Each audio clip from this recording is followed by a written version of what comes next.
Vidar returns. Today we're going to talk about what is the coronavirus, its symptoms, how dangerous is it, and what we can do about it and viruses like it while following the principles of Vidar. Surrounding the coronavirus. The coronavirus, health officials warning we could be on the brink of a global pandemic. This morning on Your Health, the latest on coronavirus. Fears of a possible coronavirus pandemic are growing. So, what is the coronavirus? There are actually many coronaviruses, but the one that currently has people in a panic is specifically COVID-19, a strain of virus derived from SARS-CoV-2. It was first identified in December of 2019 in the city of Wuhan, China. In humans, coronaviruses cause respiratory tract infections that are typically mild, such as the common cold, though rarer forms such as SARS, MERS, and COVID-19 can be lethal. The coronavirus, COVID-19, causes flu-like symptoms, being fever, coughing, breathing difficulties, and fatigue. Infection by the coronavirus is primarily through human-to-human transmission and via respiratory coughing or sneezing droplets. The coronavirus has been confirmed in 80,149 cases around the world in 37 different countries. If confirmed, there is a 15% chance of the patient becoming severely ill and a potentially 2.5% chance of death, though this chance of death may be lowered if we consider that not all individuals suffer symptoms and therefore aren't reported. Also, someone's risk may vary depending on specific factors.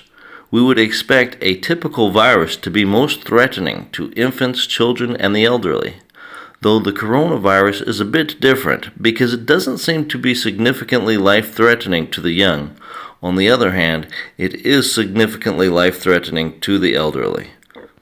Some rumors have circulated around the internet speculating that China may have released this virus on purpose because there was a virus lab in Wuhan City, supposedly to inflict the virus on its citizens or potentially the world. I don't want to spend too much time on the subject, but in my opinion this seems doubtful. Nature has enough deadly potential to release such viruses without China's help. Also, China has imposed strict travel restrictions within their own country. Nearly half of China's population, more than 780 million people, are currently living under various forms of travel restrictions as the authorities try to contain the virus. And some of the strictest measures can be found around Wuhan City. The cities of Wuhan, Huanggang, Xi'an, and Xiaogan have completely sealed off all residential complexes and communities, while the use of non-essential vehicles on local roadways is also banned. The residents in each city receive daily necessities from neighborhood committees as they are not permitted to leave their homes. We've examined the raw information regarding the coronavirus, so now we analyze this epidemic from the principles of Vidar. We ask ourselves, how do we deal with such a virus that if spread globally could potentially kill millions of people? Do we just run and hide?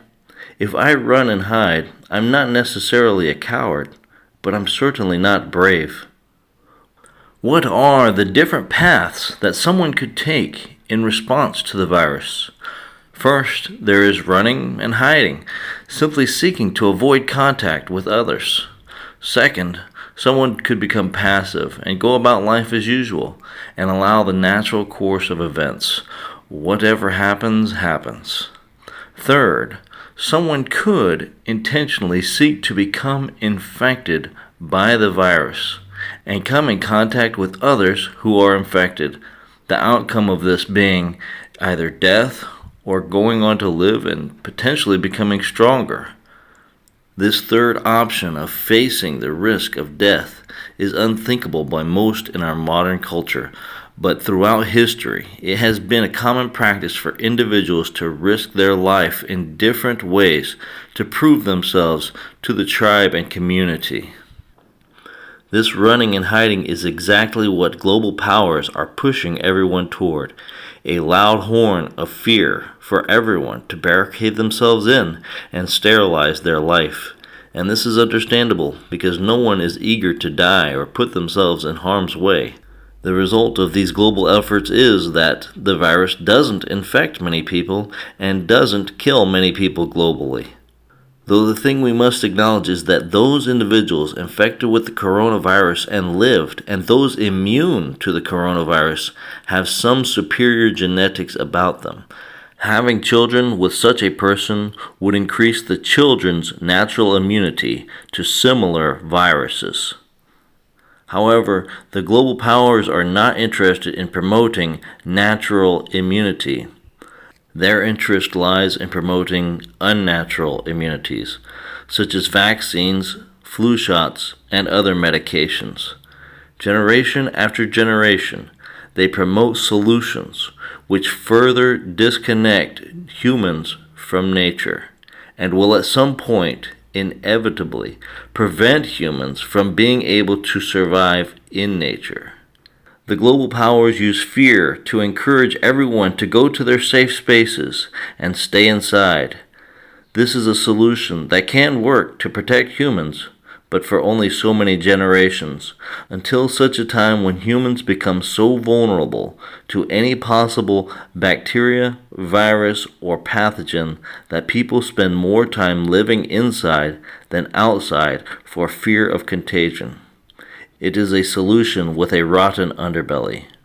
Within the next couple of decades, we may see it become normal for people to always wear face masks and carry hand sanitizers everywhere in public. It is this disconnect from nature which makes us weak as a species, puts us in grave danger, as well as make children slaves dependent upon the global powers and their unnatural immunities. Already there are governments and states preventing children from going to school unless the parents submit their children to a series of vaccinations. Today they restrict the children from going to school. Tomorrow we can expect they will restrict them from going to public spaces or even the grocery store. The system of dependence and control is being built before our very eyes. On the coronavirus, to be clear, I'm not giving advice to go out and seek to become infected, but how can we protect ourselves from becoming ever more genetically degenerate with every generation? We must reject this system.